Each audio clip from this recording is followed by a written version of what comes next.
இந்த வீடியோவில் வந்து நம்ம டேட்டா மாடல்ஸ் பற்றி பார்க்க போகிறோம். அதாவது டேட்டா பேஸ் மேனேஜ்மெண்ட் சிஸ்டமில் டேட்டா மாடல்ஸ்னால் என்ன அப்படிங்கிறது வந்து பார்க்கலாம். So what is a data model? So data model is a collection of conceptual tools for describing data relationship, data semantics and consistency constraints. அதாவது இதில் என்ன பண்ண போகிறோம் அப்படின்னா, நம்ம வந்து ஒரு டேட்டா வந்து டிஸ்கிரைப் பண்ண போகிறோம். எக்ஸாம்பிள், இப்போ வந்து ஒரு ரிஜிஸ்டர் நம்பர், ஒரு நம்பர் வேல்யூ இருக்குது அப்படின்னா it is a register number. So இந்த பர்டிகுலர் நம்பர்ஸ் எக்ஸாம்பிள் 100ன்னு ஒன்று வச்சுக்கலாம். ஸோ அந்த 100ங்கிற ஒரு டேட்டா வந்து whether it is a number or a value, that is a rupees or a register number or an ID.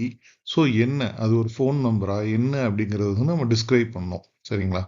Data relationship அப்படின்னா, so ஒரு டேட்டாவும் இன்னொரு டேட்டாவும் have it's going to get related. சரிங்களா? இப்போ ஒரு ஸ்டூடெண்ட் இருந்தாருன்னா அவருக்கு ஒரு ஸ்டூடெண்ட் ஐடி இருக்கும், அவருக்கு வந்து ஒரு இமெயில் ஐடி இருக்கும், அவருக்கு வந்து ஒரு மொபைல் நம்பர் இருக்கும். ஸோ இது மாதிரி how the datas are going to get related அப்படிங்கிறது சொல்லுவோம். Data semantics is the structure of a table. So ஒரு டேபிள் இருக்குன்னா அந்த டேபிளில் வந்து என்னென்ன காலம்ஸ் இருக்க போகுது, ஸோ அதில் எத்தனை நம்பர் ஆஃப் ரோஸ் இருக்க போகுது அப்படிங்கிறது வந்து நம்ம டிட்டர்மின் பண்ணுறோம். அப்புறம் கன்சிஸ்டன்சி கன்ஸ்ட்ரெயின்ஸ். ஸோ ஒரு வேல்யூ வந்து எப்படி இன்னொரு டேபிளில் இருக்கக்கூடிய வேல்யூஸ் வந்து இன்டர் ரிலேட் பண்ணி இருக்கு. ஸோ இல்லை இந்த பர்டிகுலர் காலம் வந்து வெதர் இட் இஸ் யூனிக் காலம், அதாவது அதில் இருக்கக்கூடிய டேட்டாஸ்லாம் வந்து டூப்ளிகேஷன் இல்லாமல் யூனிக்காக இருக்க போகுதா, இல்லை இன்னொரு டேபிளோட வந்து டிபெண்ட் ஆகிருக்க போதா. எக்ஸாம்பிள் வந்து நம்ம வந்து ஒரு மார்க்ஸ் அப்படின்னு ஒரு டேபிள் இருக்குன்னா அதில் வந்து நிறைய மார்க்ஸ், அதாவது ஒரு 6 சப்ஜெக்டோட இருக்கு. அந்த 6 சப்ஜெக்ட் மார்க்ஸ் வந்து நம்ம ஃபீட் பண்ணுறோம். ஸோ ஆவரேஜ்னு ஒரு காலம் வந்து நம்ம கிரியேட் பண்ணுறோம். அந்த ஆவரேஜ் காலம்ல வந்து அந்த 6 சப்ஜெக்ட்ஸோட ஆவரேஜ் வந்து நமக்கு கிடைக்க போகுது. ஸோ இதில் ஏதோ ஒரு காலம்ல வந்து நம்ம வேல்யூஸ், ஏதோ ஒரு சப்ஜெக்ட்ல வேல்யூஸ் சேஞ்ச் பண்ணும்போது automatically it is going to affect the average. சரிங்களா? So this is how the constraints are relationship is going to be maintained. So இது எல்லாத்தையும் வந்து நம்ம என்ன பண்ணுறோம், ஸோ டேட்டா மாடலுங்கிறது வந்து ஒரு கலெக்ஷன் ஆஃப் கான்செப்சுவல் டூல்ஸ், என்ன அடிப்படையில் வந்து இந்த இன்ஃபர்மேஷன்ஸ்லாம் வந்து இன்டெகிரேட் ஆகிருக்கு அப்படிங்கிறது வந்து நம்ம வந்து டிஃபைன் பண்ண போகிறோம். So that means a data model provides a way to describe the design of a database. ஒரு டேட்டாபேஸ் வந்து நம்ம டிசைன் பண்ணும்போது என்ன மாதிரி விஷயங்கள்லாம் வந்து இன்டெகிரேட் பண்ணி நம்ம யோசித்து அந்த டேட்டாபேஸ் வந்து கிரியேட் பண்ண போகிறோம் அப்படிங்கிறது தான் வந்து இந்த டேட்டா மாடலோட மெயின் கான்செப்ட். ஸோ இது எங்கள் டேட்டாபேஸ் மேனேஜ்மெண்ட் சிஸ்டமில் எப்படி யூஸ் பண்ணுறாங்க அப்படின்னு பார்க்கணும்னா, to demonstrate how data is related, அதோட relationship, how it is stored, எப்படி வந்து நம்ம ஸ்டோர் பண்ண போகிறோம், ஒரு காலம்குள்ளாரியா இல்லை நிறைய காலம்ஸ்குள்ளாரியா எப்படி ஸ்டோர் பண்ண போகிறோம், how it's going to retrieve, நம்ம எப்படி ரிட்ரீவ் பண்ண போகிறோம், using we are going to retrieve the values through SQL queries, நம்ம queries மூலமாக யூஸ் பண்ண போகிறோம். And modified, so how the data is going to be get updated or deleted or we are going to insert it. ஸோ என்ன நடக்க போகுது. So இதுக்கு பார்த்தீங்கன்னா நிறைய சிம்பிள்ஸ் அண்ட் டெர்மினாலஜிஸ்லாம் வந்து நிறைய ஆர்கனைசேஷன் வேரியஸ் ஸ்டாண்டர்ட்ஸில் வந்து ஃபாலோ பண்ணுறாங்க. ஸோ டேட்டா மாடல்ஸுங்கிறது வந்து நிறைய there are lot of types. So ஒரு ஆர்கனைசேஷனும் டிஃப்ரெண்ட் கைண்ட்ஸ் ஆஃப் மாடல்ஸ் வந்து அடாப்ட் பண்ணுறாங்க. இன்னும் அட்வான்ஸில் பார்த்தீங்கன்னா நிறைய நியூ டேட்டாபேஸ் மாடல்ஸ்லாம் கிரியேட் பண்ணியிருக்காங்க. But in this video we are going to see about the basic data models which has been practiced for years. So data model அப்படின்னு நம்ம பேசும்போது பார்த்தீங்கன்னா அதில் இருக்கக்கூடிய பேசிக் டெர்மினாலஜிஸ் பற்றி தெரிஞ்சுக்கணும். So entity set, attribute and constraints are the basic terminology. Entity is an type of object in the real world, that is it is a data. So entity is about a data to be collected and stored. நம்ம என்ன information வந்து collect பண்ண போகிறோம், store பண்ண போகிறோம் அப்படிங்கிறது வந்து entity அப்படின்னு சொல்கிறோம். சிமிலர் டைப் ஆஃப் டேட்டா அதை வந்து என்டிட்டி செட் அப்படின்னு சொல்கிறோம். So similar kind of data அது எல்லாத்தையும் வந்து என்ன சொல்கிறோம், என்டிட்டி செட். ஸோ எக்ஸாம்பிள் வந்து இப்போ என்டிட்டிங்கிறது வந்து ஒரு ஸ்டூடெண்ட் ஐடி அப்படிங்கிறது வந்து ஒரு என்டிட்டி, ரெஜிஸ்டர் நம்பர் அப்படிங்கிறது ஒரு என்டிட்டி. ஸோ என்டிட்டி செட் அப்படிங்கிறப்ப ஸ்டூடெண்ட் ஐடி, ரெஜிஸ்டர் நம்பர், இந்த மாதிரி யூனிக்கான வேல்யூஸ் எல்லாத்தையும் நம்ம கேட்டகரைஸ் பண்ணுறோம். மார்க்ஸ் எல்லாத்தையும் ஒரு செட்டாக கேட்டகரைஸ் பண்ணுறோம். அதுக்கப்புறம் அவரோட பர்சனல் டீட்டெயில்ஸ்லாம் ஒரு செட்டாக கால்குலேட் பண்ணுறோம். So these comes under entity set. So attribute is the characteristics of an entity. அந்த ஆட்ரிபியூட்டுங்கிறது வந்து அந்த கேரக்டரிஸ்டிக்ஸ், அந்த என்டிட்டி வந்து என்ன மாதிரி கேரக்டர்ஸ் கொண்டு இருக்கு, whether it is integer, float, characters. So what kind of quality the entity is going to have is known as attribute. Constraints are the restrictions, whether it is a unique data, whereas this data is going to relate with some other table. So என்ன மாதிரி விஷயங்கள், whether it is going to have null values, whether it is going to calculate some values. So என்ன மாதிரி constraints வந்து we are going to follow while designing the table or database. So அதை வந்து constraints அப்படின்னு சொல்லுவாங்க. So rules and regulations. Next வந்து relationship. So நம்ம நிறைய ரிலேஷன்ஷிப் பற்றி சொல்கிறோம். அதாவது ஒரு 2-3 டேபிள் இருக்குன்னா ஒவ்வொரு டேபிளும் ஒரு டேபிளோட இன்டகிரேட் பண்ணியிருக்கணும். எதுக்காக இன்டகிரேட் பண்ணியிருக்கோம்னா நம்ம நார்மலைசேஷனில் வந்து நமக்கு தெரியும். ஸோ ஒரு பெரிய டேபிள் இருக்குன்னா நம்ம அதை வந்து பிரேக் ஓவர் பண்ணோம்னா அதை வந்து நமக்கு வந்து அந்த டேபிள்லேருந்து டேட்டா எஃபெக்டிவாக ரிட்ரீவ் பண்ண முடியும். வேகமாக வந்து ஒரு இன்ஃபர்மேஷன் வந்து வெளியில் எடுக்க முடியும். அதே மாதிரி ஸ்பேஸ் வந்து குறைக்க முடியும். ஸோ வேஸ்டேஜ் ஆஃப் ஸ்பேஸ் வந்து நம்ம அவாய்ட் பண்ணலாம். ஸோ அப்போ நமக்கு ரிலேஷன்ஷிப் கண்டிப்பாக தேவைப்படுது. ஸோ ஒரு டேபிளுக்கு இன்னொரு டேபிளுக்கு என்ன மாதிரி ரிலேஷன்ஷிப் இருக்கலாம், இல்லை ஒரு டேட்டாவுக்கும் இன்னொரு டேட்டாவுக்கு என்ன ரிலேஷன்ஷிப் இருக்கலாம் அப்படின்னு பார்த்தீங்கன்னா 1-to-1 relationship, 1-to-many and many-to-many. So 1-to-1 அப்படிங்கிறப்ப வந்து ஒரு டேட்டா வந்து ஒரு டேட்டாவோட ரிலேட்டட் இருக்கு, இல்லை ஒரு டேபிள் வந்து ஒரு டேபிளோட ரிலேட்டட் இருக்கு. ஸோ 1-to-many அப்படிங்கிறப்ப ஒரே வேல்யூ வந்து மல்டிபிள் வேல்யூஸ். சரிங்களா? So multiple values. அது எக்ஸாம்பிள் வந்து ஒரு ஸ்டூடெண்ட் ஐடி அப்படிங்கிறது வந்து ஒரு ஐடி வந்து ஒரு ஸ்டூடெண்ட்டோட மட்டும்தான் ரிலேட் ஆயிருக்கும். வேற ஒரு ஸ்டூடெண்ட் வந்து 2-3 மெயில் ஐடி வச்சிருக்கலாம், இல்லை 2-3 கான்டாக்ட் நம்பர்ஸ் வச்சிருக்கலாம். சரிங்களா? ஸோ இல்லை 2 பைக் வச்சிருக்கலாம். அந்த மாதிரி 2-3 விஷயங்கள், 2-3 சப்ஜெக்ட்ஸ் படிக்கலாம். ஸோ அதெல்லாம் 1-to-many. ஸோ many-to-manyங்கிறப்ப வந்து there are multiple chances. சரிங்களா? இப்போ பர்டிகுலராக நம்ம முன்னாடி சொன்ன மாதிரி ஒரு ஸ்டூடெண்ட் வந்து மல்டிபிள் சப்ஜெக்ட்ஸ் படிக்கலாம். அதே மாதிரி மல்டிபிள் சப்ஜெக்ட்ஸ் வந்து பார்த்தீங்கன்னா இப்போ எலெக்டிவ் மாதிரி பேப்பர்ஸ்லாம் பார்த்தீங்கன்னா டிஃப்ரெண்ட் ஸ்டூடெண்ட்ஸ் வந்து டிஃப்ரெண்ட் எலெக்டிவ்ஸ் படிக்கிறாங்க. ஸோ எல்லாருமே சிமிலர் எலெக்டிவ்ஸ் படிக்கணும் அவசியம் கிடையாது. ஸோ ஒரு சப்ஜெக்ட்குள்ளார மல்டிபிள் ஸ்டூடெண்ட்ஸ் இருப்பாங்க. அதே மாதிரி மல்டிபிள் ஸ்டூடெண்ட்ஸ் சேர்ந்து ஒரு சப்ஜெக்ட் எடுப்பாங்க, மல்டிபிள் சப்ஜெக்ட்ஸ் படிக்கிறாங்க. So these kinds of relationship is important. So நம்ம வந்து பேசிக் டெர்மினாலஜிஸ் என்னங்கிறது வந்து ஞாபகம் வச்சுக்கணும் before going to data models. So major அப்படின்னு சொல்லும்போது நம்ம வந்து ஒரு 3 major types plus 2, so 5 major models வந்து பார்க்குறோம். அதில் ஃபஸ்ட்டு வந்து பார்த்தீங்கன்னா hierarchical model. It looks like a tree. சரிங்களா? ஒரு ட்ரீ ஃபார்மேட்டில் இருக்கும்.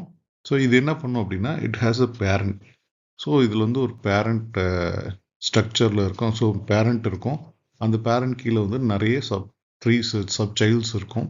ஸோ இது பார்த்தீங்கன்னா ஒரு வெப்பேஜஸ் நீங்கள் எடுத்துக்கலாம். ஏதோ ஒரு வெப்பேஜஸ் எடுத்துக்கிட்டிங்கன்னா அந்த வெப்பேஜ் வந்து ஒரு ஹோம் பேஜ் இருக்கும். அந்த ஹோம் பேஜ் அதுக்குள்ளார பார்த்தீங்கன்னா நிறைய சப் டிவிஷன்ஸ் இருக்கும். லைக் கான்டாக்டர்ஸ், அதுக்கப்புறம் வந்து அபவுட்டர்ஸ், இல்லைனா அதுக்கப்புறம் என்ன சர்வீஸ் ப்ரொவைட் பண்ணுறாங்க, என்னென்ன டிபார்ட்மெண்ட்ஸ் இருக்குது, ஸோ எதாவது பர்ச்சேஸ் பண்ண முடியுமா, ஸோ அந்த மாதிரி நிறைய டேப்ஸ் இருக்கும். அந்த ஒரு டேப்குள்ளார போகிறீங்க அப்படின்னா அதுக்குள்ளார இன்னும் நிறைய டேப்ஸ் இருக்கும். கான்டாக்டர்ஸ்குள்ளார போகிறீங்கன்னா மொபைல் கான்டாக்டா, இல்லை வந்து இமெயில் கான்டாக்டா, இல்லை டைரக்ட் கான்டாக்டா, இல்லை ஃபேஸ்புக் கான்டாக்டா, so what kind of contact is going to exhibit. So அந்த மாதிரி அந்த ட்ரீ ஸ்ட்ரக்சரில் வந்து ஒரு இன்ஃபர்மேஷன் வந்து நம்ம ஸ்டோர் பண்ண போகிறோம் அப்படின்னா it is hierarchical model. So இதோட மெயின் ட்ராபேக் அட்வான்டேஜ் அப்படின்னு பார்க்கணும்னா நம்ம எந்த ஒரு விஷயத்தையும் வந்து ட்ராக் பண்ணால் ஈஸியாக ட்ராக் பண்ண முடியும் அப்படின்னு சொல்கிறாங்க. அதே மாதிரி ஒரு பேரண்ட் நோடில் நீங்கள் ஏதோ ஒரு சேஞ்ச் பண்ணிங்கன்னா அது ஆட்டோமேட்டிக்காக சைல்டு நோடில் ரிஃப்ளெக்ட் ஆகும் அப்படின்னு சொல்கிறாங்க. இதோட டிஸ்அட்வான்டேஜ் அப்படின்னு பார்த்தீங்கன்னா காம்ப்ளெக்ஸான சிஸ்டம்க்கு வந்து இது செட் ஆகுது. இது வந்து பார்த்தீங்கன்னா பேசிக்காக சிம்பிளிஃபைடு ஒரு டேட்டா பேஸ் கிரியேட் பண்ணுவோம் அப்படின்னா இது வந்து செட் ஆகும். பட் காம்ப்ளெக்ஸாக வந்து நிறைய சப்ட்ரீஸ் கிரியேட் பண்ணிக்கிட்டே போகிறீங்க, ஒரு ட்ரீக்குள்ளார நிறைய கிளாஸஸ் வந்து கிரியேட் பண்ணுறீங்க அப்படின்னா அந்த மாதிரி பீரியடுக்கு வந்து இது வந்து கண்டிப்பாக செட் ஆகாது அப்படின்னு சொல்கிறாங்க. அதே மாதிரி பேரண்ட் நோடு வந்து ஒன்ஸ் டிலீட் ஆயிடுச்சுன்னா இந்த child node is automatically deleted. So அந்த ஒரு ப்ராப்ளம் இருக்குது. இதில் பேரண்ட் நோடு டிபெண்ட் பண்ணி தான் சைல்டு நோட்ஸ் இருக்கு. நெட்வொர்க் மாடல் பார்த்தீங்கன்னா ஹைராரிக்கல் மாடல் கான்செப்ட்லேயே தான் இருக்கும். பட் அதில் இருக்கக்கூடிய ஒரு பிரச்சனை வந்து இது கிளஞ்சிருக்கு. இதில் வந்து பார்த்தீங்கன்னா பேரண்ட் நோட் அப்படிங்கிறது வந்து கிடையாது. இதில் வந்து there are several parents. So எல்லாருமே பேரண்ட்ஸ் தான் சொல்ல போனால் கிட்டத்தட்ட.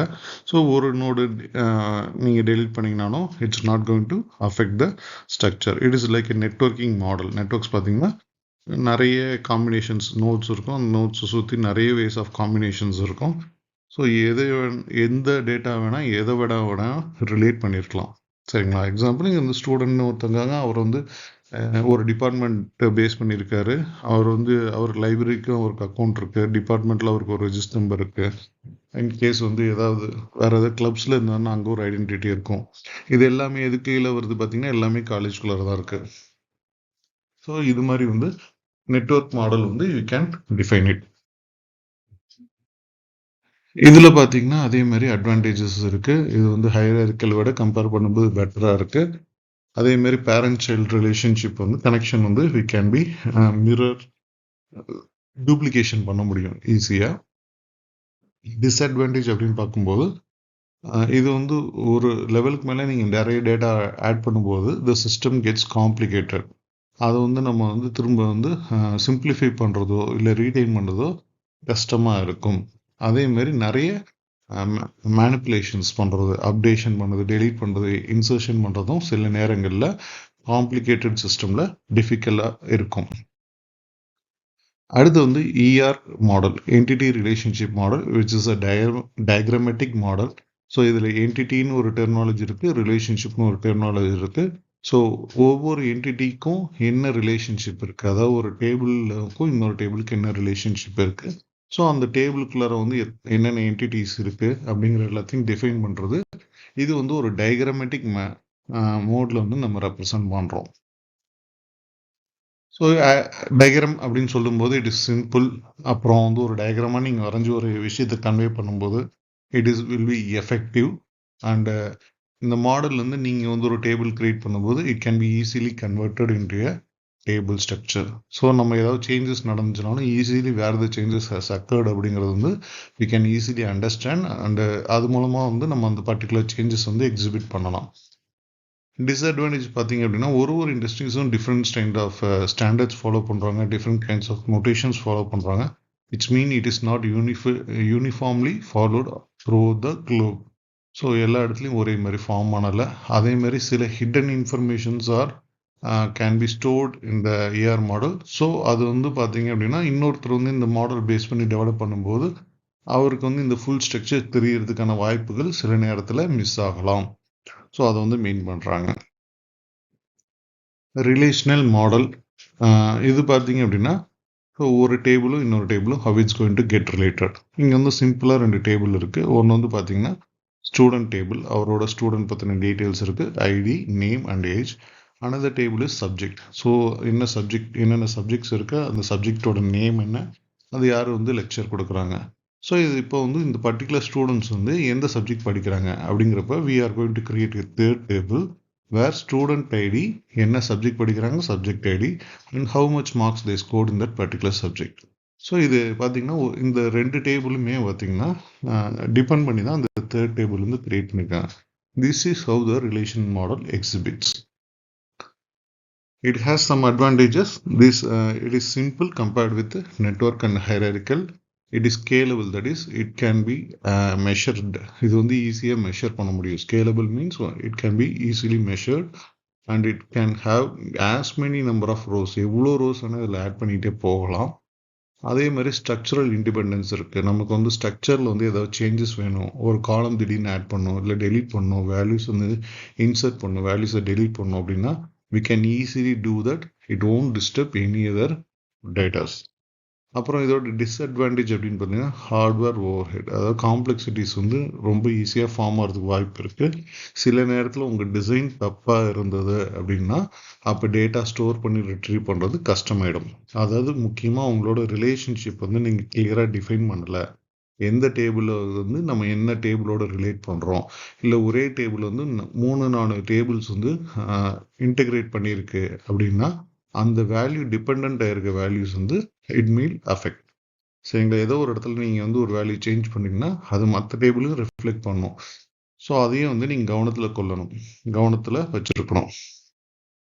So object orient model, object oriented concept, so oops concept base பண்ணி இது இருக்கும். ஸோ ஆட்டோமேட்டிக்காக ஊப்ஸுங்கிறப்ப கிளாஸ். ஸோ கிளாஸ்குள்ளார it will have an attributes and methods. So attributes represent the characteristics of a class and what are the methods it can do. So அது எல்லாத்தையும் வந்து டிஃபைன் பண்ணுது இந்த மாடலில். இது வந்து கொஞ்சம் ஒரு காம்ப்ளெக்சிட்டியான மாடல் தான். இது வந்து கொஞ்சம் வந்து அட்வான்ஸ் லெவலில் இருக்கவங்க வந்து இந்த பேட்டர்ன்ஸ் வந்து ஃபாலோ பண்ணுவாங்க.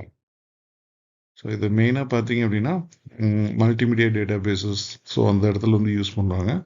அதே மாதிரி hypertext database, so இந்த மாதிரி விஷயங்கள் வரும்போது இந்த ஆப்ஜெக்ட் ஓரியன்ட் மாடல் வந்து யூஸ் பண்ணுறாங்க. ஸோ இது இல்லாமல் இன்னும் நிறைய டேட்டா மாடல்ஸ் இருக்குது. நம்ம இங்கே வந்து மேஜராக ஃபோக்கஸ் பண்ணது hierarchical, network, relationship, ER and object orient. So இதோட ஸ்ட்ரக்சர் எப்படின்னு பார்க்கும். ஹைராரிக்கல்ங்கிறது ஒரு ட்ரீ ஃபார்மேட்டில் இருக்கும். நெட்வொர்க் மாடல் பார்த்தீங்கன்னா கிராஃப் ஃபார்மேட்டில் இருக்கும். Relational model it's a table and ER model is a diagram. Object orient model has objects.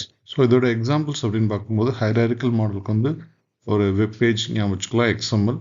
So networking மாடலுக்கு வந்து டெலிகாம் இண்டஸ்ட்ரீஸ், டிரான்ஸ்போர்ட்டேஷன்ஸ், ஸோ அதெல்லாம் வந்து நெட்வொர்க்கிங் மாடல் வருது. Relationship is a SQL database. An ER model is a database design. How the database can be designed அப்படிங்கிறப்ப ER model is the best option.